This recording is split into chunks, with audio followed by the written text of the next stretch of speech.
Shalom saudara, selamat pagi. Saya bersuka cita untuk mau men-sharingkan kepada saudara pada hari ini firman Tuhan yang keluar langsung dari mulut Allah untuk hidup saudara. Sebelum kita mendengarkannya, mari saya ajak kita untuk berdoa bersama-sama. Bapa, kami bersyukur kami ada di dalam hadirat-Mu. Terima kasih karena Engkau curahkan Roh-Mu yang kudus dan juga Engkau berikan firman-Mu yang hidup untuk bisa menjadi kenyataan hidup kami, realita hidup kami. Kami mau mendengarkan firman-Mu saat ini. Berfirmanlah Tuhan tanpa batas. Kami mau juga membawa hidup kami tepat seperti apa yang dikatakan Roh kepada hidup kami. Kami siap saat ini bagi Engkau Tuhan. Dalam nama Tuhan kami Yesus Kristus. Amin. Hari ini saya ingin melanjutkan lagi apa yang saya sampaikan minggu lalu. Pada gerejanya di dalam Matius 16, Yesus mengatakan, kepadamu akan kuberikan kunci-kunci kerajaan surga. Dan hari ini saya sudah beritahu pada saudara ada 4 kunci yang kita kenal dalam Alkitab. Itu kunci tersebut dipegang oleh Yesus. Dan hari ini saya ingin bagikan kunci yang berikutnya. Mungkin saya mengadakan perubahan sedikit. Kunci yang pertama saya sudah jelaskan minggu lalu kepada saudara adalah kunci Daud. Kunci yang kedua saya sudah jelaskan, saya katakan kepada saudara adalah kunci maut. Ketiga adalah kunci neraka atau kerajaan maut. Dan keempat adalah kunci pengetahuan kebenaran. Tapi hari ini saya melanjutkan lagi sesudah saya menjelaskan kepada saudara kunci Daud yang ada kaitannya langsung dengan kunci Daud adalah kunci pengetahuan ataupun kunci pengenalan kebenaran. Mari saja kita untuk bisa melihat dalam Lukas pasal yang ke-11. Lukas pasal yang ke-11 ayat 52. Celakalah kamu hai ahli-ahli Taurat, sebab kamu telah mengambil kunci dikatakan pengetahuan. Kamu sendiri tidak masuk ke dalam, dan orang yang berusaha untuk masuk ke dalam, kamu halang-halangi. Kalau orang tidak bisa masuk pada kebenaran, itu adalah orang jahat. Tapi kalau orang menghalangi orang lain untuk masuk ke dalam kebenaran, dan dia sendiri juga tidak masuk di dalamnya, itu sangat jahat. Dia mempengaruhi orang lain untuk menjadi jahat seperti dirinya. Saya ingin memberikan penjelasan kepada saudara betapa pentingnya kunci pengetahuan kebenaran ini dipegang oleh gerejanya. Saya sudah sampaikan kepada saudara bahwa tujuan daripada Allah memberikan semua kunci itu adalah supaya salah satu tujuannya adalah supaya gerejanya bisa menyelesaikan misi pekerjaan yang sama seperti Yesus, bahkan yang lebih besar daripada itu di bumi ini. Allah melihat dan Allah menilai secara pasti bahwa kalau engkau memegang kunci ini, kalau engkau melakukan tindakan, melakukan misi dan pekerjaan itu dengan mengoperasikannya melalui kunci yang diberikan oleh Yesus, maka pasti engkau akan berhasil. Jadi kunci pengetahuan dan pengenalan kebenaran ini adalah untuk memberikan pengetahuan, pengenalan, sehingga orang dapat masuk kepada kebenaran. Jadi saya ingin sampaikan kepada saudara, mungkin saudara pernah membaca cerita tentang Daniel, cerita tentang Yusuf. Ya, saudara cerita tentang Yusuf. Jadi inilah pentingnya kunci pengetahuan kebenaran itu. Yusuf dan Daniel bisa menyingkapkan rahasia atau misteri yang diberikan melalui mimpi kepada Nebukadnezar, orang dunia, dan juga Firaun, orang dunia, atas apa yang Allah akan perbuat di hari-hari besok. Dengan demikian genaplah firman Tuhan di Amos 3 ayat yang ke-7. Amos 3 ayat yang ke-7. Mari kita lihat Amos 3 ayat yang 7 ini merupakan juga adalah hukum kerjanya Allah. Amos 3 ayat yang ke-7, sungguh Tuhan Allah tidak berbuat sesuatu tanpa menyatakan keputusannya kepada hamba-hambanya para nabi. Dengan kata lain, saya mau sampaikan kepada kalian semua, saudara-saudara semuanya, dikatakan bahwa Allah tidak akan berbicara, Allah tidak akan bertindak, Allah tidak akan melakukan apapun juga sebelum Dia menyatakan semuanya itu, rencananya, keputusannya itu kepada para hamba-hambanya, khususnya para nabi. Jadi apa yang dialami oleh Yusuf dan Daniel dan Yusuf memiliki disebut dengan dimensi profetiknya Allah yang ada pada Allah. Dan Allah menyatakannya, menyingkapkan rahasia dan misteri tersebut itu kepada Yusuf dan Daniel. Bagaimana dengan kehidupan pada zaman perjanjian baru sekarang? Saya mengajak kita untuk bisa melihat Yohanes 16 ayat yang ke-13. Yohanes 16 ayat yang ke-13.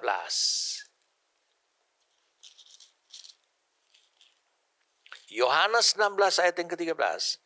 Tetapi apabila Ia datang, yaitu Roh kebenaran, Ia akan memimpin kamu ke dalam seluruh kebenaran. Memimpin kamu bukan ke dalam seluruh firman, tapi kebenaran, berarti menjadi kehidupan. Sebab Ia tidak akan berkata-kata dari dirinya sendiri, tapi segala sesuatu yang didengarnya, itulah yang akan dikatakannya. Dan Ia akan memberitakan kepadamu hal-hal yang akan datang, hal-hal apa yang akan Allah lakukan. Dan itu akan bisa menjadi kebenaran. Jadi ini penting buat saudara, bahwa kunci daripada pengetahuan kebenaran ini itu adalah hasil kerjasama dengan roh kebenaran. Saya ulangi, adalah hasil kerjasama dengan roh kebenaran. Ini suatu kemitraan hidup. Ketika saudara mau dipimpin, kalau saudara mau mendengarkan firman Tuhan yang dibawa oleh Roh Kudus, firman Tuhan tersebut, maka Roh Kudus yang membawa firman Tuhan tersebutlah yang tahu bagaimana mewujudkan firman itu menjadi kebenaran, teraplikasi dalam hidup saudara. Dan Roh Kudus ini juga bukan hanya akan memberitakan apa yang harus engkau kerjakan hari ini, apa yang harus menjadi terwujud pada hari ini, tetapi juga Dia akan memimpin saudara, menyatakan kepada saudara kepada hal-hal yang akan datang. Jadi, saudara bisa lihat di sini, saudara perlu hidup dalam kuasa Roh Kudus. Kalau saudara hidup dalam kuasa Roh Kudus, maka sebenarnya kunci pengetahuan kebenaran ini ada di tangan saudara. Kunci pengetahuan kebenaran ini saudara terima dari Yesus. Oke, saya ingin jelaskan kepada saudara secara detail. Tulis yang pertama. Jadi, kunci pengetahuan kebenaran ini bukanlah kunci untuk membuka pengetahuan. Tetapi ini adalah kemampuan untuk mengetahui dan membuka semua misteri surga. Kemampuan untuk mengetahui dan membuka atau mengenali secara rinci, secara tepat mengenai surga, hal-hal surga ataupun alam roh.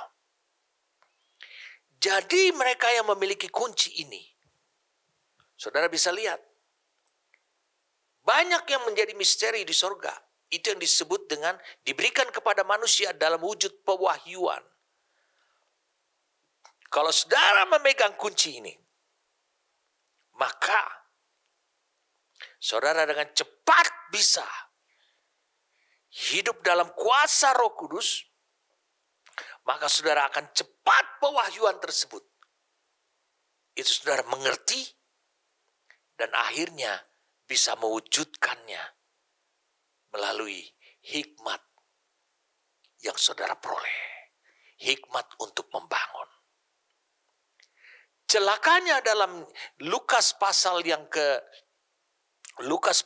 ke-11 ini, para guru-guru Yahudi, ahli-ahli Taurat, itu menutup pintu kerajaan surga. Gimana caranya? Saudara bisa lihat ayat yang sama dalam Matius pasal yang ke-23. Matius pasal yang ke-23. Mari kita lihat sama-sama. Ayat yang ke-13. Celakalah kamu ahli Taurat dan orang-orang Farisi. Hai kamu orang yang munafik. Karena kamu menutup pintu-pintu kerajaan sorga di depan orang.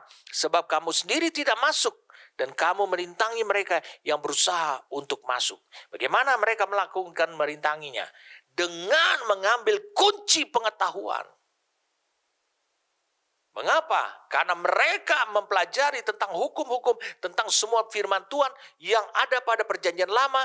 Lalu mereka memberitakan kepada umat Tuhan, kepada orang Israel pada waktu itu, kepada orang Yahudi pada waktu itu, adalah bahwa ini bukan Mesias, bahwa ini bukannya yang dimaksudkan oleh Allah, sehingga menghalangi mereka masuk pada kerajaan sorga. Mereka membuat penafsiran salah atas perjanjian lama. Karena mereka menghalangi umat Tuhan untuk mendapatkan pengertian yang benar tentang Mesias.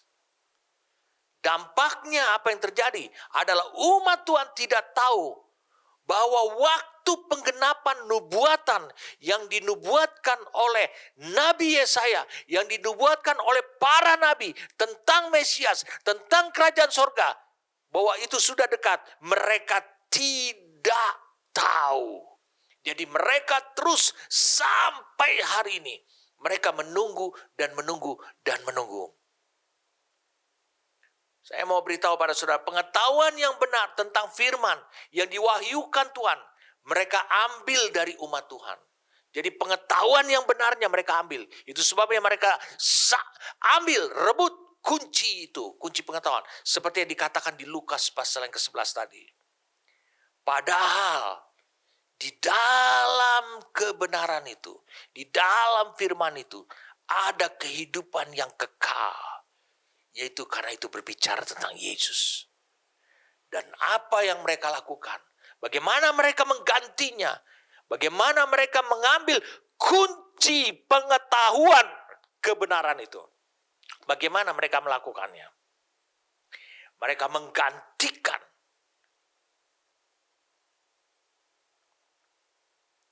dengan tradisi yang buruk. Yaitu tradisi kehidupan mereka. Sehingga menambah beban kepada umat Tuhan. Saya ajak kita untuk bisa melihat Yohanes pasal yang ke-17. Yohanes 17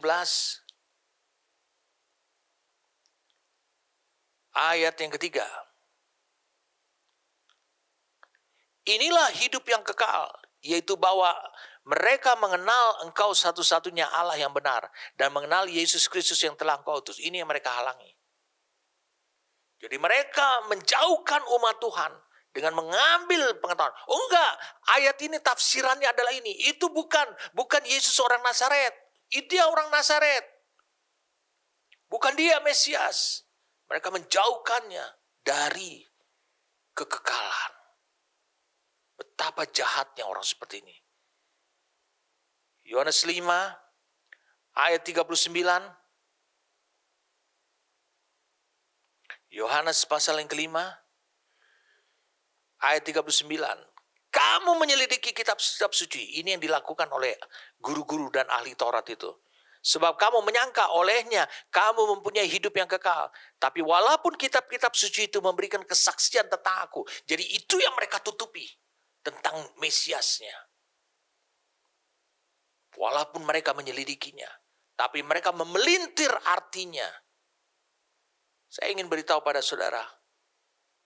Allah begitu murah hati.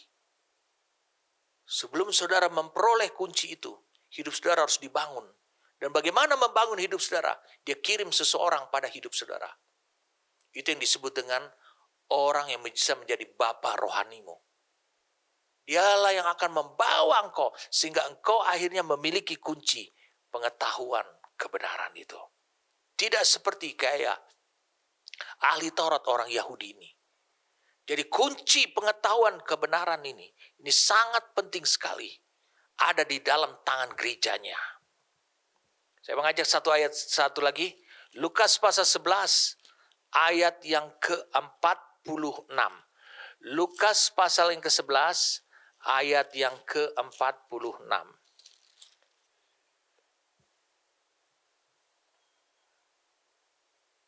Tetapi ia menjawab, celakalah kamu juga ahli Taurat, sebab kamu meletakkan beban yang tak terpikul pada orang, tetapi kamu sendiri tidak menyentuh beban itu dengan satu jari pun juga. Yesus menegur mereka, kamu ganti dengan tradisi dan tradisi. Harus melakukan ini, harus melakukan ini. Pergi berdoa di tembok ratapan, terus melakukan ini. Engkau menambah beban pada orang lain. Dengan demikian engkau menjauhkan mereka dari kekekalan. Karena apa? Karena engkau tidak mengatakan yang sebenarnya. Bahwa ini berbicara tentang Mesias. Saya ingin supaya saudara bisa benar-benar paham tentang ayat ini. Mari kita lihat lagi Lukas 11 ayat yang ke-52 itu. Lukas 11 ayat yang ke-52. Supaya kita belajar dari bahasa Yunaninya. Celakalah kamu hai ahli Taurat, sebab kamu telah mengambil kunci pengetahuan. Kata pengetahuan di sini, ya, kamu sendiri tidak masuk ke dalam dan orang berusaha untuk masuk ke dalam kamu halang-halangi. Pengetahuan di sini digunakan kata adalah gnosis. Gnosis.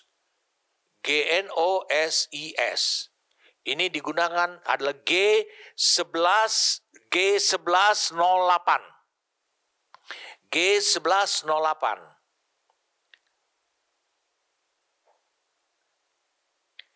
Nah, mengenal ataupun mengetahui itu dari kata dasar itu adalah kata ginosko. Ginosko, mengetahui. Ginosko itu G1097. Sorry saudara, ini penting buat saudara. Supaya saudara tahu pengetahuan itu adalah gnosis, tapi mengetahui adalah ginosko.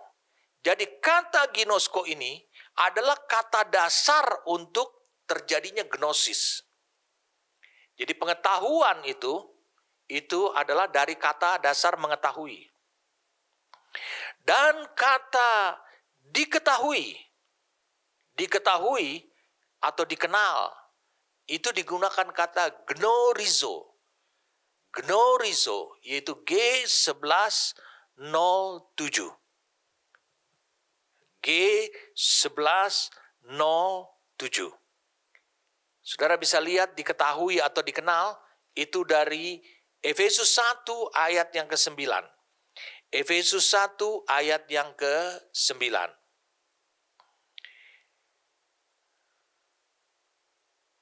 Sebab ia telah menyatakan rahasia kehendaknya kepada kita sesuai dengan rencana kerelaannya, yaitu rencana kerelaan yang dari semula telah ditetapkannya di dalam Kristus. Ia telah membuat kita mengetahui. Itu digunakan kata adalah gnorizo. Jadi menyatakan rahasia kehendaknya, membuat kita telah mengetahui, diketahui atau tahu. Itu juga bisa digunakan kata tahu atau diketahui oleh kita. Nah, ini penting Bapak Saudara.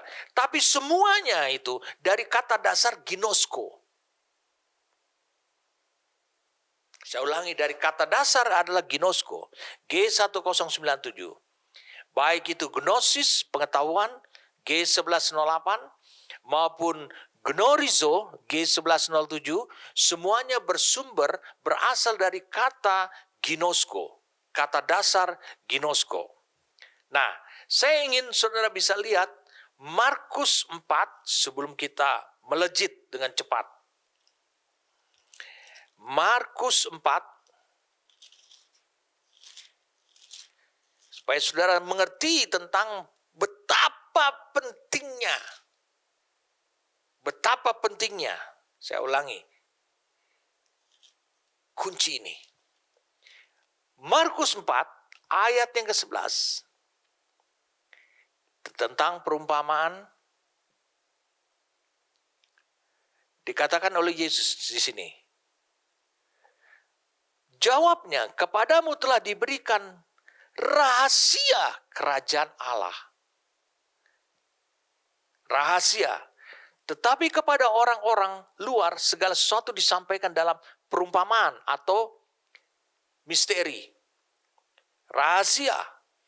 Itu digunakan kata bahasa Yunaninya adalah mysterion. Mysterion. Mungkin bahasa Inggris juga mendekati itu misteri. Mysterion. Itu G3466. Mysterion. Jadi saudara bisa paham nantinya. Rahasia mysterion atau rahasia ini adalah rahasia kehendak Allah bagi orang kebanyakan, orang fasik, dan rahasia ini dalam pewahyuan biasanya bentuknya. Atau juga dalam makna yang tersembunyi. Atau tidak jelas pemahamannya. Itu disebut adalah mysterion. Saya ingin melanjutkan lagi, supaya saudara nanti bisa mengerti. Berarti pengetahuan ini, itu dari kata kerjanya sebenarnya adalah ginosko. Jadi gnosis ini, pengetahuan itu adalah dari kata kerja adalah ginosko. Ginosko ini sangat penting. Harus menghasilkan pengetahuan. Pengetahuan ini adalah lawan daripada mysterion atau rahasia. Kalau saudara hidup dalam kuasa Roh Kudus, sama seperti Petrus, hidup dalam kuasa Roh Kudus, apa yang terjadi? Maka saudara memegang kunci pengetahuan kebenaran ada di dalam tangan saudara. Mengapa? Karena saudara akan dibawa kepada peranan baru, itu menjadi saksi Allah untuk menjelaskan kepada dunia. Salah satu hal yang saya pernah sampaikan kepada saudara berbulan-bulan yang lalu, salah satu adalah peranan mengapa, pengalaman mengapa saudara perlu mengalami, dipenuhi, dan juga hidup dalam kuasa Roh Kudus. Hidup dalam kuasa Roh Kudus, ditenggelamkan oleh kuasa Roh Kudus, adalah supaya saudara bisa punya kuasa, kemampuan untuk bisa meyakinkan dunia, memberikan bukti kepada dunia bahwa Yesus orang Nazaret itu adalah Mesias, bahwa Yesus pada mulanya adalah firman.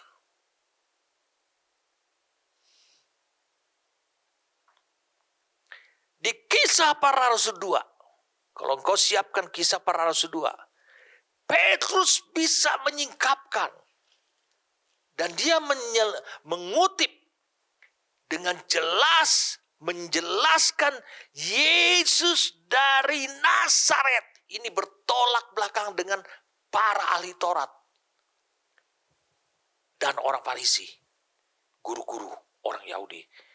Dia bisa menyingkapkan dengan jelas bahwa Yesus dari Nazaret itu adalah telah menjadi Tuhan dan Kristus, sehingga kalian tidak perlu menunggu-nunggu lagi Mesias yang akan datang. Jadi dia bisa menjelaskan pewahyuan Yesus Kristus itu dengan benar. Padahal beberapa bulan yang lalu atau beberapa tahun yang lalu Yesus bertanya, menurut kata orang lain, siapa aku ini? Lalu kemudian dia tanya kepada Simon, ya menurutmu Simon, siapa aku ini? Lalu dia mengatakan, engkau adalah Mesias, anak Allah yang hidup ini. Dan sekarang Yesus sudah pergi ke sorga. Allah memberikan pengalaman bagaimana Petrus mencicipi, memegang kunci pengetahuan kebenaran. Sehingga dia bisa menyingkapkan Yesus yang sebenarnya. Dan apa yang terjadi? Kunci pengetahuan kebenaran ini dimiliki, yang dipegang oleh Petrus ini, bisa membawa 3.000 orang kepada kebenaran yang mendengarkannya saat itu. Kita harus bisa bertumbuh ke dalam pengetahuan yang benar tentang Yesus Kristus. Mari kita lihat sama-sama 2 Petrus 3 ayat 18. 2 Petrus 3 ayat 18.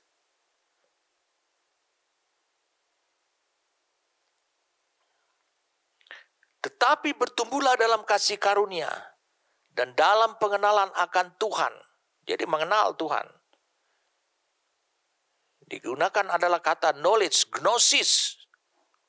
Dalam pengenalan akan Tuhan dan juru selamat kita Yesus Kristus. Baginya lah kemuliaan sekarang dan sampai selama-lamanya. Kita harus bertumbuh. Ketika engkau menjadi dewasa, engkau bisa menjelaskan tentang Yesus Kristus bukan karena keahlian apa yang kau pelajari. Bukan. Filipi pasal 3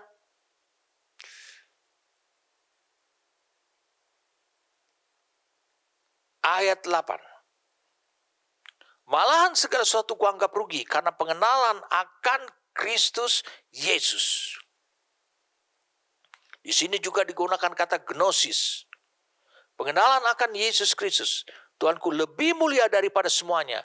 Oleh karena dialah aku telah melepaskan semuanya dan menganggapnya sampah supaya aku memperoleh Kristus.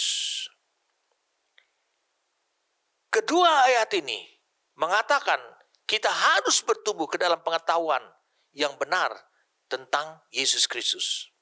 Kita harus gnosis. Mengapa Petrus menulis ini? Mengapa Paulus menulis ini kepada jemaat? Karena dia memegang kunci itu. Dan dia mengatakan, kunci itu ada di tanganmu, maka engkau akan berjalan sebagai pengikut Kristus dengan benar dan akurat. Mengapa pengetahuan ataupun pengenalan akan Tuhan Yesus Kristus itu sangat penting? Mengapa itu penting? Saya ajak saudara untuk bisa melihat. Kau perlu bertumbuh di sana. Kolose pasal yang kedua. Mari saya ajak kita lihat Kolose pasal yang kedua. Ayat 2 dan 3. Supaya hati mereka terhibur dan mereka bersatu dalam kasih. Sehingga mereka memperoleh segala kekayaan dan keyakinan, pengertian, dan mengenal. Dia bilang apa? Rahasia, mysterion Allah, yaitu Kristus. Banyak orang, apakah kau mengenal Kristus? Ya, saya kenal. Dia mati 2000 tahun yang lalu, belum tentu dia kenal. Itu tetap menjadi rahasia. Sebab katanya di dalam dialah, di dalam Kristus tersembunyi segala harta, hikmat dan pengetahuan. Kalau kau mengenal Kristus, engkau pasti punya hikmat dan pengetahuan sehingga hidupmu akan kau arahkan menjadi sama seperti dia. Perbuatanmu, cara berpikirmu. Saya ajak kita untuk bisa melihat Efesus 1 ayat yang ke-9 lagi. Kalaupun itu menjadi misteri, saudara nggak perlu terdiam. Ayat 9, Efesus 1 ayat 9. Sebab Allah, ia telah menyatakan rahasia kehendaknya, rahasia keinginan Allah. Sesuai dengan rencana kerelaan, yaitu rencana kerelaan yang semula telah ditetapkannya di dalam Kristus. Karena di dalam Kristus ada hikmat, ada kekayaan hikmat, ada pengetahuan. Maka disebut tadi di dalam Kolose, ini disebut misterinya Allah. Tapi ingat, hanya kepada gerejanya dikatakan apa? Dia menyingkapkan, menyatakan rahasia misterion daripada Allah itu. Kenapa? Ini yang disebut dengan kepadamu akan kuberikan kunci. Dan salah satu kunci adalah kunci pengetahuan. Karena kau akan mengenal aku dengan benar. Sebab dengan mengenal aku dengan benar dan akurat, sama seperti Bapa mengenal aku dengan akurat, maka engkau bisa berkhotbah kemana-mana untuk membuka orang, membawa orang masuk kepada kebenaran. Makanya Paulus mengatakan apa? Yang ku kehendaki adalah mengenal dia dan kuasa kebangkitannya. Petrus juga mengatakan dalam 2 Petrus 1 ayat 5-6. Dia mengatakan dalam proses pertumbuhan rohani, maka pada karakter kebaikan harus ditambahkan pengetahuan dan pengenalan. Bagaimana karakter hidup saudara mau bisa berubah sama seperti kayak karakter Kristus. Kalau engkau tidak bertambah-tambah, kalau engkau tidak memahami dia secara utuh. Ini penting, saudara. Kunci pengetahuan kebenaran ini akan bukan hanya akan menjadi kehidupan dan pertumbuhan, bukan hanya untuk menjadi kehidupan saja bagi setiap orang yang telah menjadi percaya, tapi dia juga akan membawa terus kepada pertumbuhan dewasa, kedewasaan. Jadi apa artinya kalau begitu? Tulis yang ke berapa? Kedua. Oh, yang kedua. Yang pertama tadi adalah kunci pengetahuan kebenaran untuk membuka atau menyingkapkan rahasia misteri. Yang kedua adalah kunci pengetahuan kebenaran ini bukan kunci untuk membuka pengetahuan, tapi dia untuk mengetahui. Ya. Sehingga tidak ada yang menjadi misteri. Dan yang ketiga adalah kunci pengetahuan kebenaran ini adalah kemampuan ilahi untuk membuka firman-Nya sehingga bisa dijadikan kebenaran atau diaplikasikan dalam hidup kita menjadi hikmat. Saya ulangi, ini adalah membuka adalah kemampuan ilahi untuk membuka firman-Nya sehingga bisa dijadikan kebenaran atau diaplikasikan dalam hidup kita menjadi hikmat.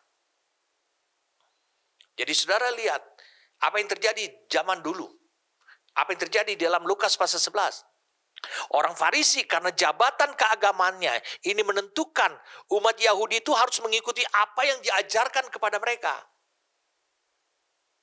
Tapi kalau sekarang Petrus yang juga adalah orang Yahudi, dia punya kunci. Apakah dia mengikuti orang Yahudi itu? Tidak. Padahal Petrus dalam Kisah Rasul pasal 3, dia mau berjalan ke bait suci. Tentu dia juga akan mendengarkan pengajaran sana. Tapi dia bertemu dengan seorang yang lumpuh di depan gerbang indah. Dan terjadi sesuatu. Apa yang terjadi? Orang berkumpul. Semua diserambi Salomo 5.000 orang. Dan apa yang mereka lakukan? Petrus berkhotbah. Membuka mata mereka. Wah, luar biasa. Yesus berkata, tetapi kamu akan menerima kuasa kalau Roh Kudus turun ke atas kamu dan kamu akan menjadi saksiku. Apa artinya saksi? orang memegang kunci pengetahuan kebenaran. Sangat penting sekali. Yang keempat, kunci pengetahuan kebenaran ini juga diberikan kepada gerejanya. Karena gereja adalah kumpulan orang-orang yang bergerak bersama dan dipimpin roh kebenaran.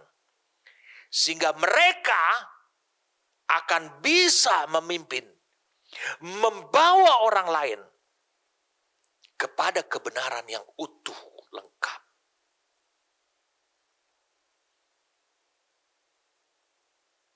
Kita sudah membaca ayatnya. Saudara sudah tahu ya, Yohanes 16 ayat 13.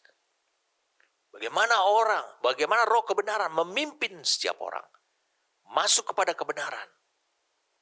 Jadi kunci pengetahuan kebenaran ini diberikan kepada gerejanya.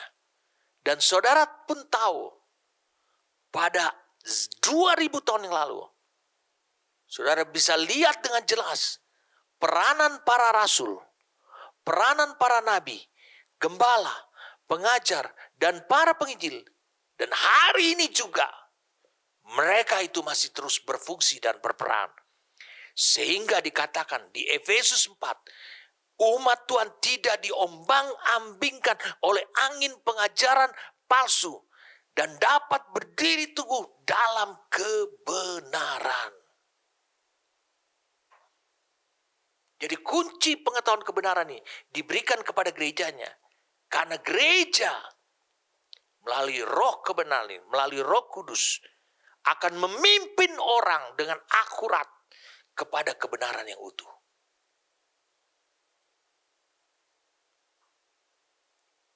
Kunci pengetahuan kebenaran ini akan membawa setiap orang yang mendengarnya.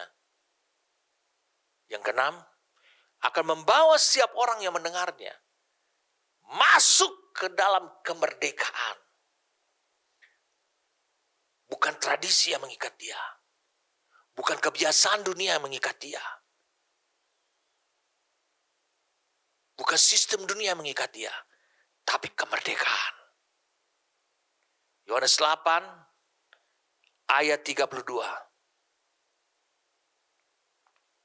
Yohanes 8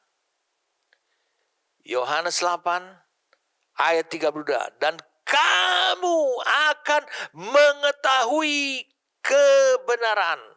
Kita baca ayat 31. Maka katanya kepada orang Yahudi yang percaya kepada, jikalau kamu tetap dalam firman-Ku, kamu benar-benar adalah murid-Ku. Dan kamu akan mengetahui kebenaran.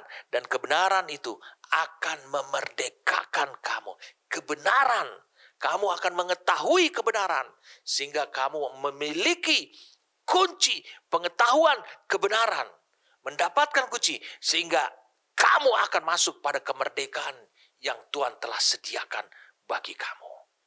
Kita akan memiliki kemerdekaan.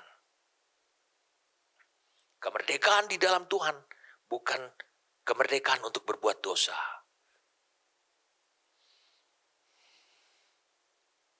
Wow, luar biasa. Yang ketujuh, kunci pengetahuan kebenaran ini akan membawa orang itu menjadi percaya. Dan sekaligus akan memindahkan orang atau membebaskan orang dari maut kepada hidup. Mengapa ini bisa terjadi? Karena kunci maut juga ada di tangan gerejanya. Jadi kita beroperasi, gereja beroperasi bukan hanya menggunakan satu kunci untuk satu kondisi, tapi tidak seluruh kunci. Yohanes 5 ayat 24. Saudara sudah tahu ayat ini. Yohanes 5 ayat 24.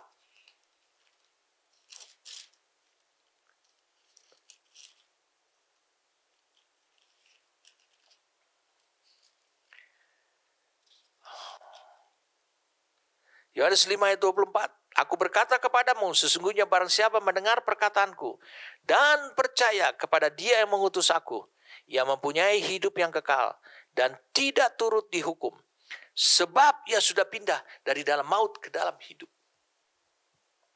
Bagaimana saudara membuka pintu maut? Saya sudah sampaikan minggu-minggu yang lalu. Saudara memegang juga kunci maut. Gereja harus memegang banyak kunci. kunci yang diserahkan oleh Yesus kepada hidup kita. Jadi saudara bukan hanya membebaskan seseorang kepada kehidupan, karena iblis membelenggu mereka, mengunci mereka di dalam alam maut, di neraka. Yang kedelapan, kalau saudara sudah tahu nomor 1 sampai nomor 7 tadi, yang kedelapan ini lebih mudah. Kunci pengetahuan ini itu diberikan kepada mereka yang menjadi saksi Kristus ketika mereka melaksanakan pemberitaan Injil ke seluruh dunia.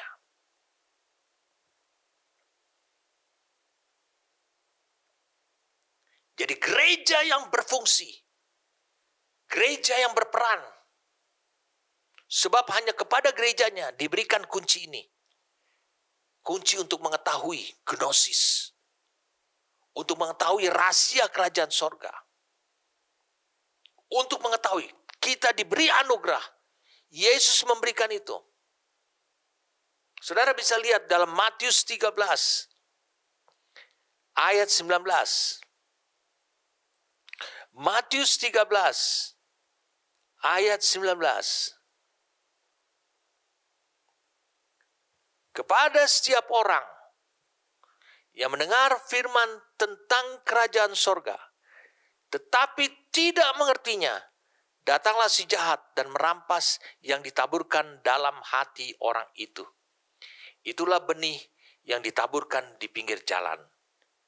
Kalau engkau baca dengan menggunakan kata antonim, sifat antonim, kepada setiap orang, dia ulangi, kepada setiap orang yang mendengar firman Tuhan.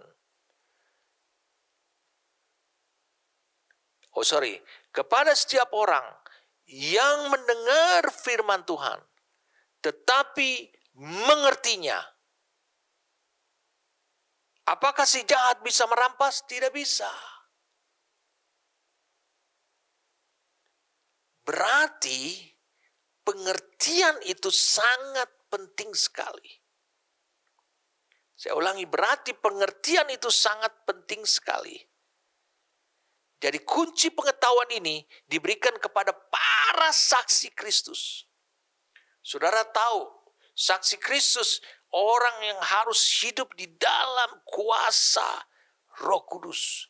Kenapa? Karena dia harus bisa berkhotbah. Dan khotbahnya itu tidak menarik. Kesaksian itu, penjelasan tidak menarik. Tetapi dia hidup di dalam kuasa Roh Kudus. Supaya Roh Kudus berperan bersama dengan dia. Menjelaskan kepada orang lain. Dan orang ini hanya menggunakan kunci. Pengetahuan, kebenaran. Bagaimana dia bisa meyakinkan orang lain. Bahwa Yesus orang Nazaret itu adalah Kristus, telah menjadi Tuhan dan Kristus. Bagaimana dia bisa meyakinkan orang lain. Bahwa Yesus itu pada mulanya adalah firman. Saudara bisa bayangkanlah. Kunci ini sangat penting bagi para saksi. Jadi engkau harus bertumbuh dewasa. Bukan engkau akan bertumbuh memiliki pengetahuan penginjilan. Bukan itu. Tapi engkau harus bertumbuh lebih dewasa lagi. Saya ingin saudara bisa lihat dalam 2 Korintus 4. Kalau kita bicara soal penginjilan. 2 Korintus pasal 4.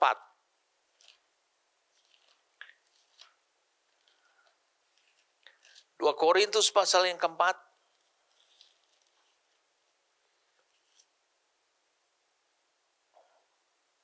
Ayat yang ke-1 sampai ke-6. Oleh kemurahan Allah, kami telah menerima pelayanan ini. Karena itu kami tidak tawar hati. Tapi kami menolak segala perbuatan tersembunyi yang memalukan. Kami tidak berlaku licik dan tidak memalsukan firman Allah. Seperti ahli Taurat tadi. Sebaliknya kami menyatakan kebenaran, dan dengan demikian kami menyerahkan diri kami untuk dipertimbangkan oleh semua orang di hadapan Allah. Kami benar atau tidak? Allah juga harus menilai kami. Kami benar atau tidak? Akurat atau tidak? Jika Injil yang kami beritakan masih tertutup juga, maka ia tertutup untuk mereka yang akan binasa. Yaitu orang-orang yang tidak percaya, yang pikirannya telah dibutakan oleh ilah zaman ini, sehingga mereka tidak melihat cahaya Injil tentang kemuliaan Kristus, yang adalah gambaran Allah.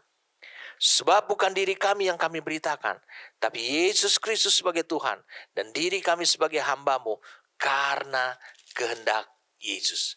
Sebab Allah yang telah berfirman, dari dalam gelap akan terbit terang. Ia juga yang membuat terangnya bercahaya dalam hati kita, supaya kita beroleh terang dan dari pengetahuan tentang kemuliaan Allah yang nampak pada wajah Kristus, yang nampak pada Kristus. Pengetahuan. Jadi saudara lihat apa yang terjadi pada Petrus. Petrus bisa menjelaskan tentang Injil kepada orang-orang, saya ulangi, orang-orang Yahudi yang selama ini hidup mereka telah dikunci, dibelenggu oleh ahli Taurat, sehingga mereka selalu melakukan tradisi saja, dan itu membebankan mereka. Mereka pergi dari bangsa-bangsa, dari tempat yang jauh, hanya untuk merayakan hari Pentakosta dan hari-hari yang lain. Mereka diberikan beban, tapi kemudian Petrus membebaskan mereka.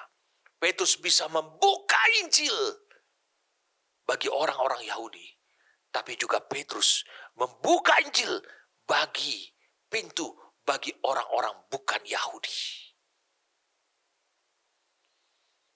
Saudara bisa lihat di Kisah Rasul pasal yang ke-5, berapa banyak orang yang masih tertutup terhadap Injil. Terutama adalah para imam, pemuka-pemuka agama. Tapi 3.000, 5.000 orang mulai bergabung bersama-sama. Mereka dimerdekakan dari belenggu tradisi mereka.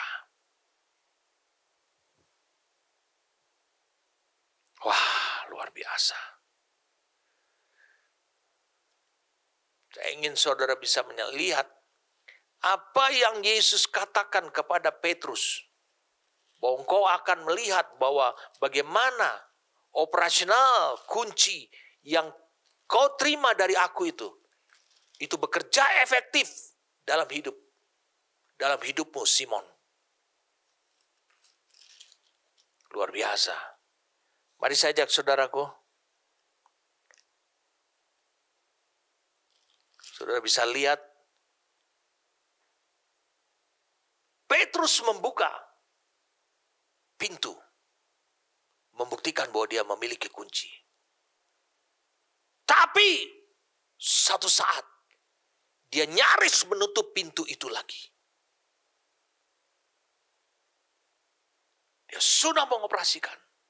Saya melihat saudara, saya ingin menjelaskan kepada saudara Galatia pasal yang kedua.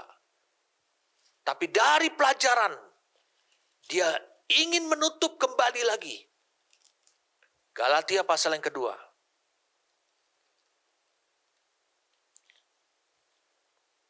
Ayat 11. Tetapi waktu Kefas datang ke Antiokhia, aku berterang-terang menentangnya, sebab ia salah.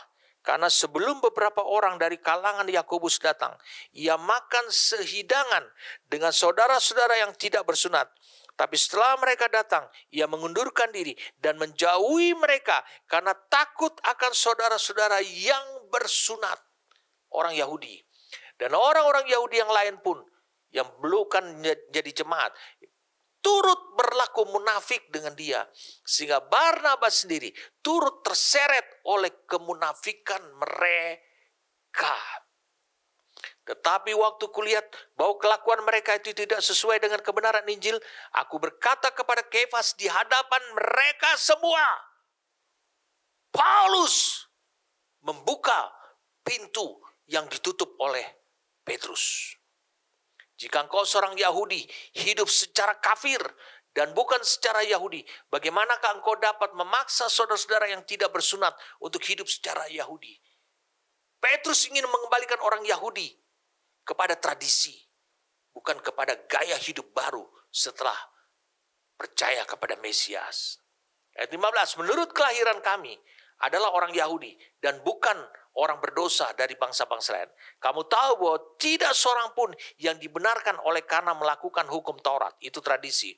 Tapi hanya oleh karena iman dalam Kristus Yesus. Sebab itu kami pun telah percaya kepada Kristus Yesus, supaya kami dibenarkan oleh karena iman dalam Kristus, dan bukan oleh karena melakukan hukum Taurat atau tradisi. Sebab tidak ada seorang pun yang dibenarkan oleh karena melakukan hukum Taurat. Tapi jika kami sendiri, sementara kami berusaha untuk dibenarkan dalam Kristus, ternyata adalah orang-orang berdosa, apakah hal itu berarti bahwa Kristus adalah pelayan dosa? Sekali-kali tidak. Jadi kalau engkau hidup munafik, bukan berarti Kristusnya itu juga adalah pelayan dosa. Bukan. Ayat 18. Karena jika aku membangun kembali apa yang telah kurombak, aku menyatakan diriku sebagai pelanggar hukum Taurat. Luar biasa, saudara. Paulus berani karena Petrus telah membuka pintu Injil kepada orang Yahudi. 3.000, 5.000 orang Yahudi asli. Tapi kenapa di Galatia dia ingin menutup kembali lagi untuk orang kembali kepada tradisi? Untung ada Paulus yang memegang kunci yang sama. Segera dia buka. Kenapa Paulus dengan segera buka? Karena bagi Paulus tidak ada orang Yahudi, tidak ada orang Indonesia, tidak ada orang Cina, tidak ada orang bule, tidak ada. Dia tahu itu adalah manusia. Mengapa? Karena ini tujuan Paulus. Kunci pengetahuan kebenaran itu dipegang oleh gerejanya dengan tujuan ini. Galatia 3 ayat 14. Yesus Kristus telah membuat ini. Dia mati di kayu salib. Supaya di dalam dia, di dalam Yesus Kristus, berkat Abraham sampai kepada bangsa-bangsa lain, sehingga oleh iman kita menerima roh yang telah dijanjikan itu. Ini tujuannya Paulus.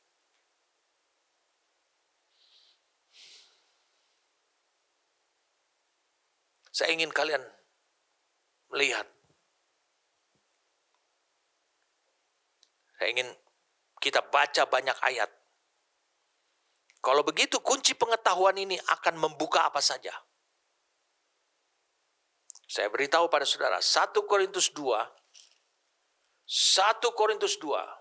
Sorry saudara, hari ini banyak ayat. Supaya saudara tahu betapa dahsyatnya apa yang telah disiapkan dan diberikan oleh Yesus untuk gerejanya. 1 Korintus 2, ayat yang disebut, demikianlah pula ketika aku datang kepadamu, saudara-saudara, aku tidak datang dengan kata-kata yang indah atau dengan hikmat untuk menyampaikan kesaksian Allah kepada kamu. Sebab aku telah memutuskan untuk tidak mengetahui apa-apa di antara kamu selain Yesus Kristus, yaitu Dia yang disalibkan. Aku juga telah datang kepadamu dalam kelemahan dan dengan sangat takut dan gentar. Baik perkataanku maupun pemberitaanku tidak kusampaikan dengan kata-kata hikmat yang meyakinkan, tetapi dengan keyakinan akan kekuatan roh. Supaya iman kamu, katanya, jangan bergantung pada hikmat manusia, tapi pada kekuatan Allah. Sungguh pun demikian kami memberitakan hikmat di kalangan mereka yang telah mati. Karena mudah nanti untuk melakukannya. Mudah mengerti dan mudah melakukannya. Yaitu hikmat yang bukan dari dunia ini. Dan yang bukan dari penguasa-penguasa dunia ini. Yaitu penguasa-penguasa yang akan ditiadakan oleh Allah. Tapi yang kami beritakan ialah hikmat Allah yang tersembunyi. Dan rahasia yang sebelum dunia dijadikan telah disediakan Allah bagi kemuliaan kita. Tidak ada dari penguasa dunia ini yang mengenalnya. Sebab kalau sekiranya mereka mengenalnya, mereka tidak menyalibkan Tuhan yang mulia. Tetapi seperti ada tertulis, apa yang tidak pernah dilihat oleh mata, dan tidak pernah didengar oleh telinga, dan yang tidak pernah timbul di dalam hati manusia. Semua disediakan Allah untuk mereka yang mengasihi Dia. Karena kepada kita Allah telah menyatakannya oleh Roh. Sebab Roh menyelidiki segala sesuatu, bahkan hal-hal yang tersembunyi dalam diri Allah. Dengarkan saya, kunci pengetahuan ini akan membuka hikmat Allah yang tersembunyi dan juga rahasia Allah. Yaitu bagaimana mewujudkan dalam kehidupan atau perbuatan apa yang dikatakan mewujudkan dalam perbuatan semua apa yang diperkatakan Allah demi tujuan kemuliaan hidupmu, bukan kemuliaan Allah, kemuliaan hidupmu. Hidupmu menjadi mulia. Jadi dari ayat 1 sampai ayat 10, saudara lihat, hikmat Allah ini tidak bisa dihasilkan melalui kemampuan lahiriah. Hikmat untuk membangun ini, yang disebut dengan hikmat Allah, ini menjadi kenyataan di bumi melalui hidup kita, melalui firman Allah dan pekerjaan Roh-Nya. Saudara baca Matius 7 ayat 24 tentang orang yang membangun rumah di atas pasir dan di atas batu karang. Jadi hikmat ini dinyatakan melalui Roh Kudus yang ada di dalam mereka yang sudah lahir baru. Jadi Roh Kudus itu aktif bekerja dalam diri saudara. Dia menyampaikan firman Allah. Saudara mendengarkan firman itu, tapi dia menuntun lagi supaya firman itu menjadi kebenaran. Jadi pertanyaannya sekarang, tantangan buat saudara. Seberapa besar engkau membebaskan Roh Kudus menyatakannya pada diri saudara dari firman yang dibawa. Dari firman yang dibawa, dia akan berikan pengertian. Dia akan berikan kepada saudara hikmat. Hikmat yang saudara peroleh itu adalah hikmat Allah. Seberapa besar hikmat itu kau miliki, maka seperti itu juga engkau bertumbuh dalam kepemimpinan Roh Kudus. Mengapa di sini disebutkan kita tidak bisa memberitakan pemberitaan Injil melalui dengan hikmat dunia, yaitu belajar tentang penginjilan, belajar tentang metode penginjilan, diajarkan begini-begini, urutannya adalah ayat-ayatnya begini. Karena hikmat dunia dari ayat 1 sampai ayat 10 itu dijelaskan dengan tegas. Hikmat dunia, hikmat yang saudara peroleh dari begitu, meskipun hatimu menyala-nyala waktu menyampaikannya kepada orang lain. Ingat, hikmat dunia itu tidak mengerti tujuan Allah. Tidak mengerti rencana Allah. Dan juga tidak mengerti jalan-jalannya Allah. Tujuan, rencana, jalan-jalan. Makanya, kalau saudara memberitakan Injil, mengandalkan kehebatan, metode penginjilan, itu hikmat dunia. Atau bisa juga disebut hikmat penguasa dunia. Di 1 Korintus 2 ini dijelaskan seperti ini. Maka akan ada orang yang mendengarnya. Imannya didasarkan pada hikmat manusia dan bukan kuasa Allah. Saya mau beritahu dengan tegas pada saudara. Baca Markus 11 ayat 22. Baca Markus 11 ayat 22. Mari saudara baca.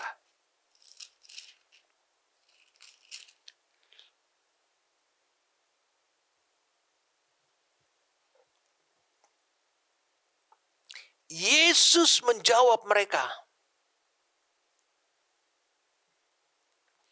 percayalah kepada Allah. Atau dengan bahasa Inggrisnya, have faith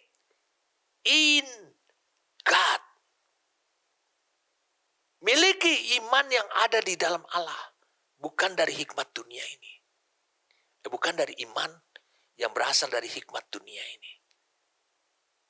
Jadi, metode penginjilan yang saudara bawa dan saudara mengandalkan metode penginjilan itu untuk menobatkan orang, maka itu akan menghasilkan iman yang tidak sama seperti iman yang dimiliki oleh Allah.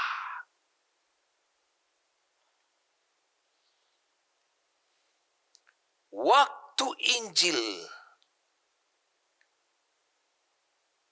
diberitakan, yakni firman yang betul-betul dibawa oleh Roh Kudus diberitakan, dia mengandung kekuatan Allah yang disebut adalah kekuatan Injil itu sendiri.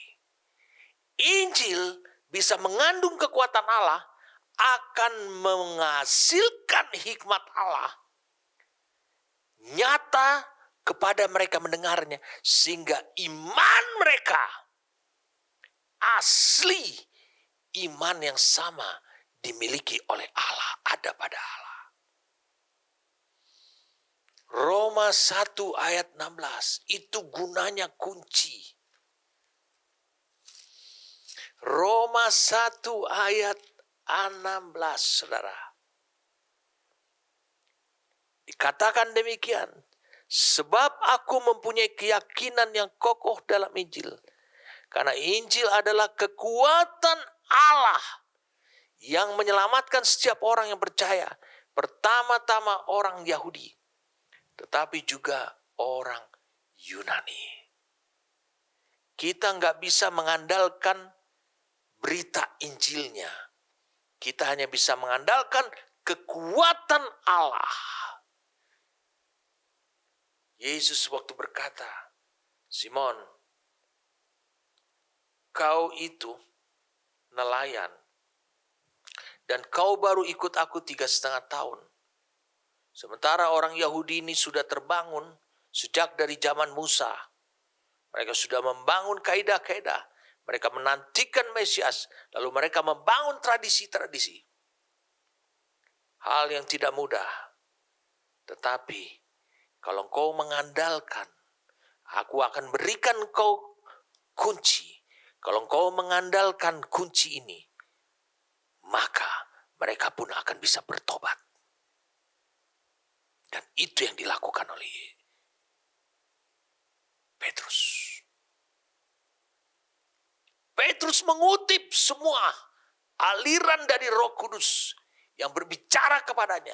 Dia sedang menggunakan kunci pengetahuan kebenaran untuk menjelaskan Yesus orang Nazaret adalah Mesias. Saya kutip satu ayat di Kisah Rasul 2 ayat 37. Mereka yang mendengarkannya mendapat pengertian dan hikmat Allah, sehingga mereka menjadi percaya dan berkata, mereka ini yang mereka katakan, saya kutip Kisah Rasul 2 ayat 37. Apakah yang harus kami perbuat, saudara-saudara? Lihat, mereka sampai kepada hikmat Allah untuk berbuat. Bukan lagi misteri. Jadi, pemberitaan Injil ini seharusnya menjelaskan bahwa Yesus itu anak manusia, orang Nazaret, telah ditinggikan oleh Allah. Jadi saudara memerlukan kunci untuk membuka. Dan kunci itu hanya diberikan kepada gerejanya. Dan sudah diberikan kepada gerejanya. Saudara harus tahu proses daripada kunci ini. Yohanes 8 ayat 43. Yohanes 8 ayat 43.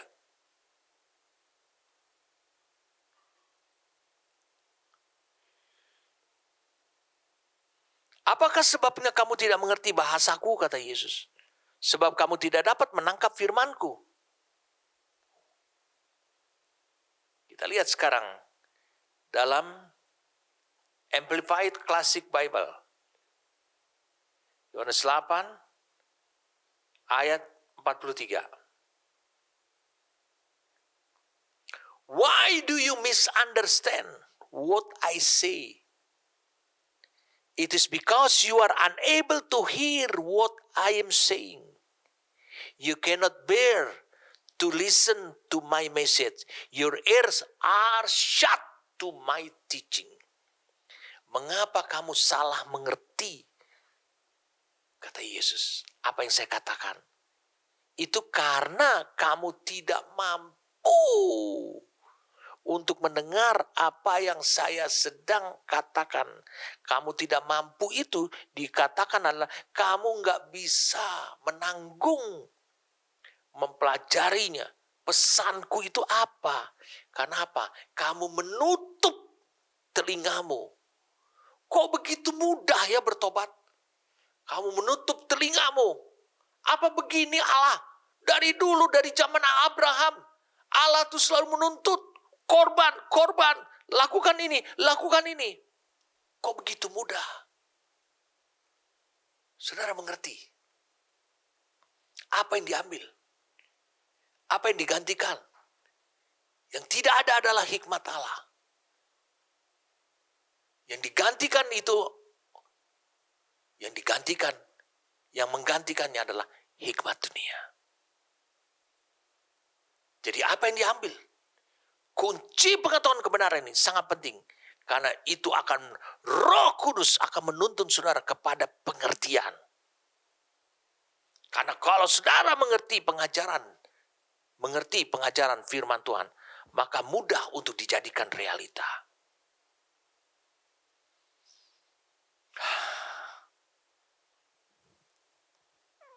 Saya ingin saudara bisa lihat pentingnya kunci ini di tangan saudara.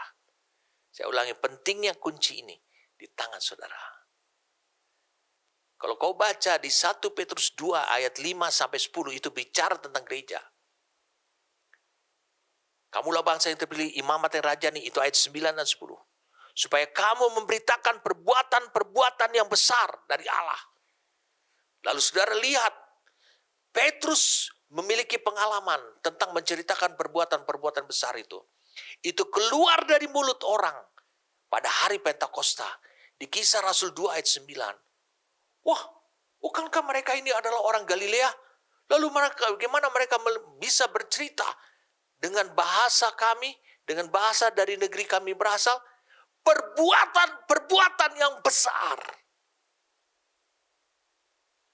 Saya mau beritahu pada saudara, apa yang Petrus lagi jelaskan itu bukan perbuatan besar. Itu menurut orang Yahudi, tapi Roh Kudus sedang bekerja. Kunci itu sedang beroperasi. Luar biasa. Saya ajak saudara untuk bisa melihat, mendapat penjelasan dari Efesus pasal yang ketiga. Efesus pasal yang ketiga.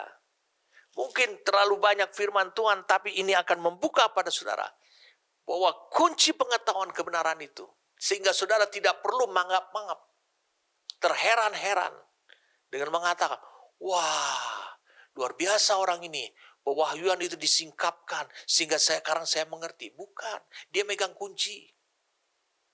Saudara pun juga bisa seperti itu kalau saudara megang kunci.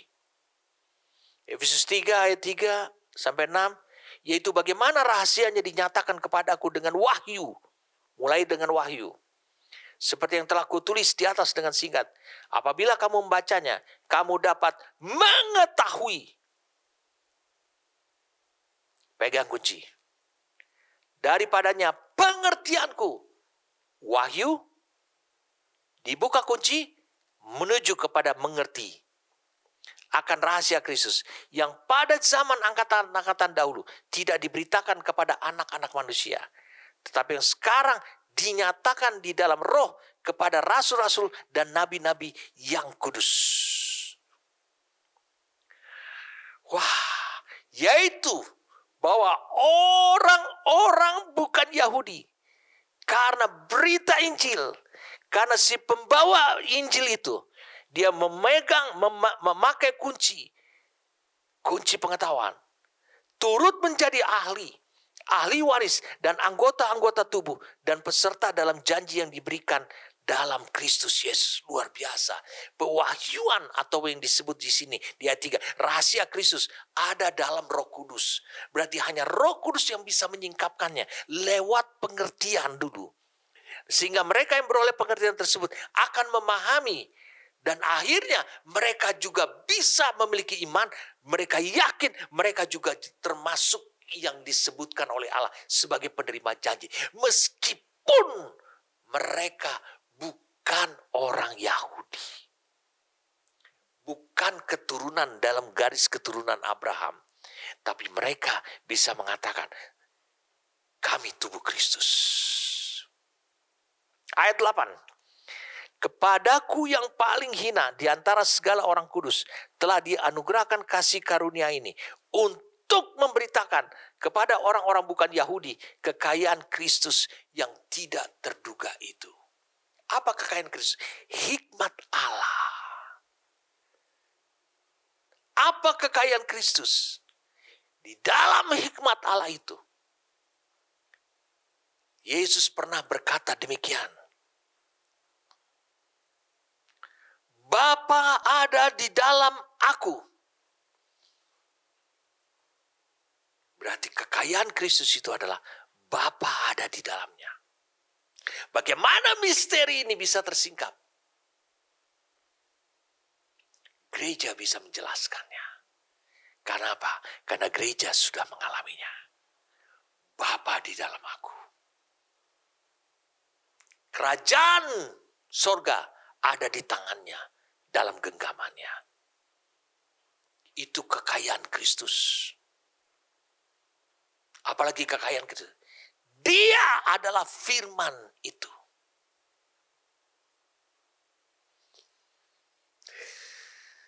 Saudara bisa bayangkan betapa pentingnya kunci pengetahuan kebenaran ini.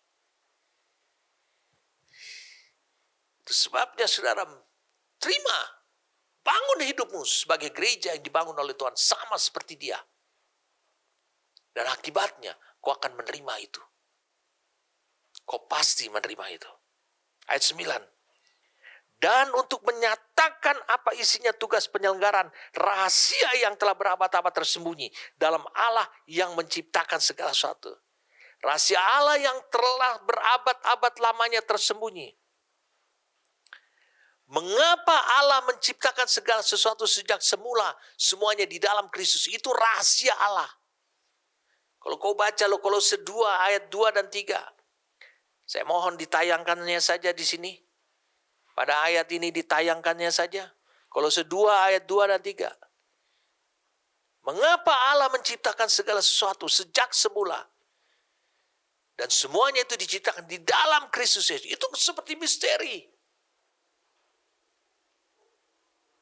Saudara bisa lihat, Paulus bisa untuk menyatakan, menyingkapkan. Sehingga perjalanan hidup saudara, itu tidak ke kanan dan ke kiri lagi.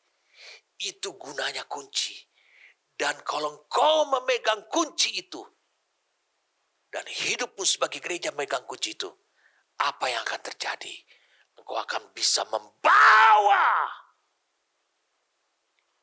orang-orang lain ke titik yang sama. Tujuan Allah, rencana Allah. Oh, luar biasa. Saudara harus tahu, kalau gereja Tuhan membawa kunci pengetahuan kebenaran akan kebenaran ini, mengaplikasikannya, mengoperasikannya, pelayanannya, misinya, kehidupannya, ini akan terjadi dampaknya. Seperti yang dikatakan di Galatia 3. Tapi saya ingin bagikan dari ayat yang lain yang Paulus nyatakan. Ayat ini luar biasa sekali. Roma pasal yang ke-15. Mari kita lihat Roma pasal yang ke-15.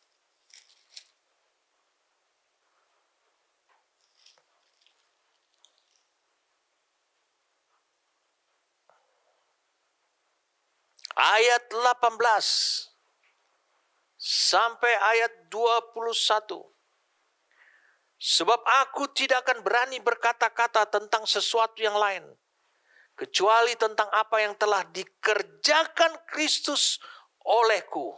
Dikerjakan Kristus oleh, yaitu untuk memimpin bangsa-bangsa lain kepada ketaatan oleh perkataan dan perbuatan, oleh kuasa, tanda-tanda dan mujizat-mujizat, dan oleh kuasa roh. Demikianlah dalam perjalanan keliling dari Yerusalem sampai Ilirikum, aku telah memberitakan sepenuhnya Injil Kristus. Dan dalam pemberitaan itu, aku menganggap sebagai kehormatanku bahwa aku tidak melakukannya di tempat di mana nama Kristus telah dikenal orang, supaya aku jangan membangun di atas dasar yang telah diletakkan orang lain, tetapi sesuai dengan yang ada tertulis, mereka yang belum pernah menerima berita tentang Dia akan melihat Dia,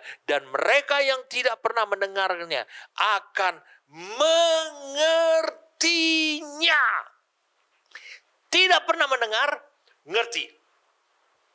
Karena daerah-daerah yang sudah mengerti, tidak perlu lagi diberikan lagi dasar.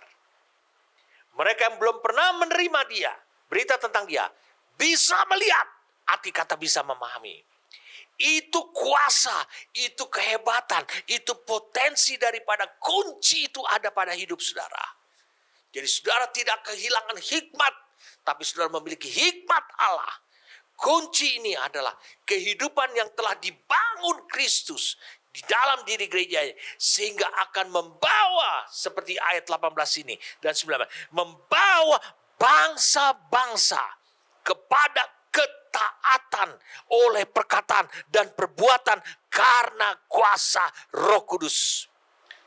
Mengapa? Di ayat 21 yang dengan jelas dikatakan di sini, sebab Allah lah yang akan bergerak, membuat itu terjadi.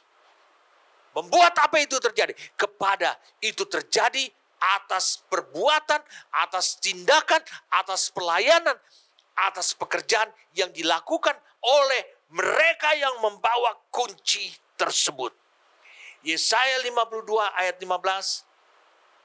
Yesaya 52 ayat 15. Yesaya 52 ayat 15.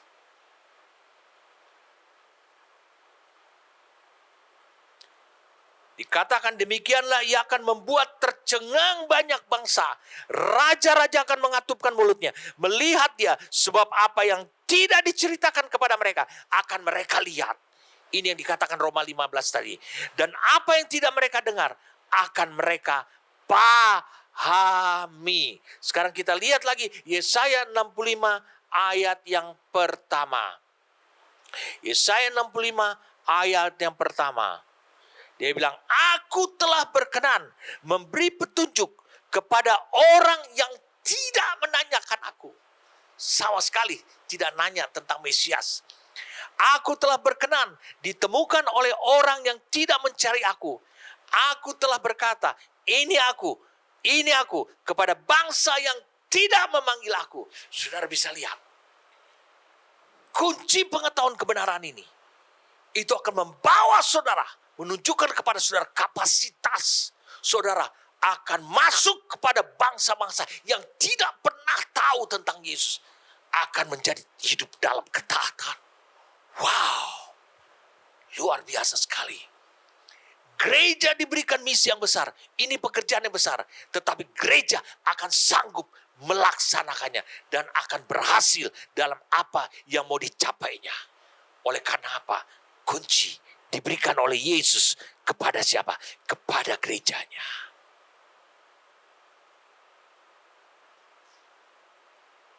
Luar biasa. Itu sebabnya saudara, bangsa-bangsa akan dibawa dan akan kembali sujud menyembah kepada Tuhan dan hidup dalam ketaatan. Siapapun bangsa yang tidak mengenal, yang menentang Allah dan yang menentang Mesias akan dibawa. Kalau begitu, terimalah saat ini juga kunci pengetahuan kebenaran yang diberikan oleh Yesus kepada gerejanya. Amin. Terima kasih untuk anugerah yang Kau berikan kepada kami, Tuhan. Bapa, Engkau tahu bahwa selama ini hidup kami mengandalkan kemampuan pengetahuan kami. Tapi kami tahu sekarang bahwa Engkau memberikan kunci, dan salah satu kunci yang akan mengakibatkan peranan kami seperti yang Kau katakan, menjadi saksi di bangsa-bangsa, itu bisa tercapai oleh karena kunci pengetahuan kebenaran. Justru akan membawa orang kepada kebenaran yang sebenarnya. Dan bukan hanya orang, tapi bangsa demi bangsa. Terima kasih untuk anugerah yang Kau berikan kepada kami.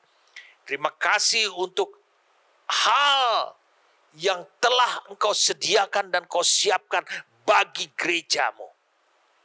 Bapa, terima kasih untuk kunci Daud, untuk kunci pengetahuan kebenaran. Terima kasih kami dibawa, dituntun, dibawa masuk, sehingga tidak ada yang menjadi misteri, baik yang di sorga maupun dalam hidupmu, Tuhan. Karena Kau menyingkapkannya dengan jelas kepada gerejamu. Terima kasih untuk apa yang Kau berikan, Kau uraikan kepada kami. Ini adalah firman perkataanmu yang keluar dari mulutmu langsung. Terima kasih Bapa, kami bersyukur padamu. Dalam nama Tuhan kami Yesus Kristus. Amin.